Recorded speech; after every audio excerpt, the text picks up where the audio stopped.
It's that time of the month to try to make overly ambitious plans for all the things I hope to get to in the month of September.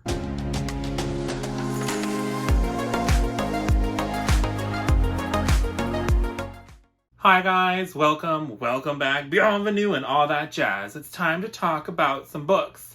In particular today I think it's 11 books that I'm hoping to get to in the month of September. So I'll just tell you what the books are. I will give a brief little something about maybe if I know anything about what they're about, because sometimes I have no idea because I'm just peer pressured and I hear everybody talking about them and I'm like, I want to read that. And I don't necessarily know what they're about.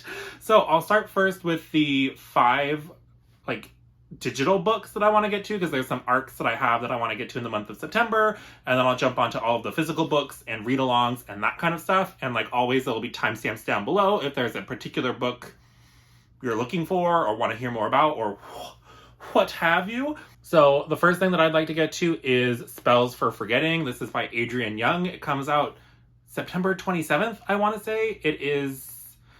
I don't really know anything about it. It sounds like fantasy mixed with like murder mystery. The tagline is a deeply atmospheric story about ancestral magic, an unsolved murder, and a second chance at true love. I mean, the cover is really what got me, let's be honest. And can you even blame me? I don't think so. Then I'd also like to get to the Sunbearer Trials. This is by Aiden Thomas. This one I'm excited about because I did read Cemetery Boys by this same author. This author is trans themselves and writes a lot of trans and queer characters, and so I love that rep. And Cemetery Boys was this kind of cuter, more quiet story. The Sunbearer Trials sounds kind of intense. It sounds kind of like, I don't know, gay Hunger Games. There's like this Spanish competition or something where these teenagers are put through these trials to try to resurrect this god or something like that. I don't really know. I really enjoyed Cemetery Boys, and this kind of Hunger Gamesy gay vibe just was like speaking to me, and so I'll definitely be checking that out. Then I'd like to get to Notorious Sorcerer. This is by Davinia Evans. This book is also coming out next month. I want to say on the 7th, maybe. Don't quote me on that. It just sounds like cool alchemy vibes. So it sounds like at some point magic went awry and like almost destroyed the city. And so there are these strict laws in place kind of restricting any kind of alchemy that gets too close to being too magical. And so there is this main character, Scion, who accidentally commits this public art of magic. And then he gets catapulted into the limelight and the planes start lurching out of alignment. And so he needs to fix whatever he did. So I mean, it just kind of sounds kind of fun, alchemy-based magic. I'm here for it. Then I got an arc of Miss Peregrine's Museum of Wonders, an indispensable guide to the dangers and delights of the peculiar world for the instruction of new arrivals. This is kind of a companion novel to the Miss Peregrine series. So I finished the 6-book series earlier this year and I had a really fun time with it. And so this just seems like it's kind of a companion type novel where maybe there's like more information about some of the characters or some of the different loops or whatever. So I thought I'd check it out because I thought the books were fun. And so a little bit more info on that world sounds fun to me. Then I'll be checking out How to Succeed in Witchcraft by Aislinn Brophy. And this one 100% got snagged by the tagline when it said for fans of Never Have I Ever and Sabrina the Teenage Witch. So Sabrina the Teenage Witch, 100% my jam. Did I for sure watch even those stupid movies of like Sabrina Goes to Rome? Did I have them taped on a VHS tape? Mm-hmm. Did I get very upset when my mom over-filmed it with something else? Also, yes. So I don't really know much about that, much more than that. It seems like it's a fun, angsty, YA, witchy high school type thing, and I don't need to know much more than that. And so that's all of the digital books that I'd like to get to. Then there are a few buddy reads that I'm doing this month. So the first one is we are continuing with the Mistborn Era 2 read-along hosted by Angela over at Literature Science Alliance with me, Elle, Ingrid, Michael Nip, and Jess Owens, and Alan from the Library of Alexandria. If it kind of matches up, I know he's really busy because it's the beginning of the school year for him. And so we'll be continuing with book 2. This is Shadows of Self. I had fun with book 1. It's not like my favorite series ever, but sometimes, you know what? These just like escapist fun adventures really are just what you need sometimes. And like, I know, at least for me personally, like work has been stressful, like life. So these like fun escapist adventures are just like really what the doctor ordered. And so I'm so looking forward to continuing along and getting to book 2, Shadows of Self. I'll link the discussion video for book 1 down below if you haven't seen it yet, or if you haven't caught up and you want to, all that kind of stuff. And then look out for more information about the live show dates and links and that kind of stuff. I'll post in my community tab when I have any of that information. Then when I went to visit Elle in July, she loaned me a couple of books from her library, her home library. So I'd like to read them so I can send them back. So she lent me 6 Crimson Cranes by Elizabeth Lim.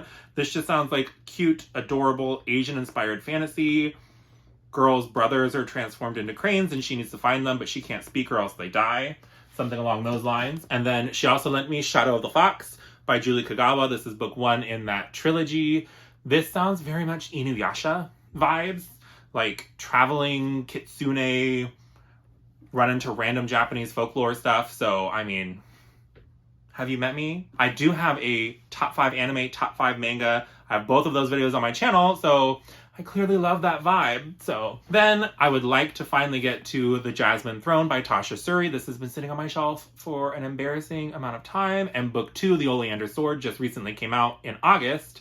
And so what better time to jump into book 1. I know very little, except for I heard from Jashana that the beginning of the book is kind of slow, and then it kind of ramps up from there, and that while this is kind of marketed as like sapphic romance, it's very slow burn in this first book. Maybe there's something about a princess that wants to escape, something about desert fantasy, nature magic. I want to read this.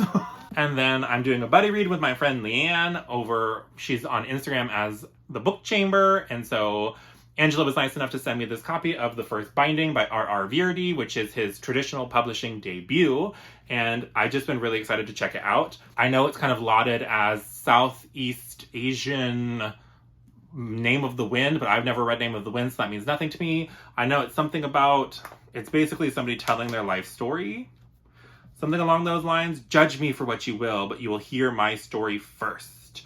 I buried the village of Ampur under a mountain of ice and snow, then I killed their god. I'd stolen old magics and been cursed for it. I started a war with those who walked before mankind and lost the princess I loved and wanted to save. I've called lightning and bound fire. I am legend and I am a monster. I mean, it just sounds super cool, and so I really hope that this is a banger for me. And then the last thing I'll talk about that I'd really like to get to is I would like to read Babel by Miss Kuang. I think it's like dark academia-esque. I don't know a ton. The magic is based around like translating things using silver. I don't really know much. I haven't heard much about it. I know a lot of people are hoping to get around to this in September. And I'm buddy reading this with somebody that I met over on the gram. So I'm hoping that I love this. This is the beautiful Illumicrate edition. So yeah, I don't know. We'll see. We shall see. But I hope that it is as amazing as Jess Owens found it to be, because I know she friggin' loved this and owns like friggin' every edition ever made of it already. And so yeah, those are all of the books that I'm hoping to get to in the month of September. Have you read any of them? Of the couple that are already available? Are you excited to hear me talk about any of these? If I have to prioritize any of them, is there a particular few that you are the most excited to hear me talk about? Let me know in the comments down below. And while you're down there, let me know some of your reading plans for September. What's the book that you're most looking forward to getting to? I'd love to hear from you. And while you're down there, go on ahead and hit that like button. Subscribe if you haven't already for more bookish shenanigans like this from moi. Other than that, I hope you have a great rest of your day, and I'll talk to you again soon. Bye!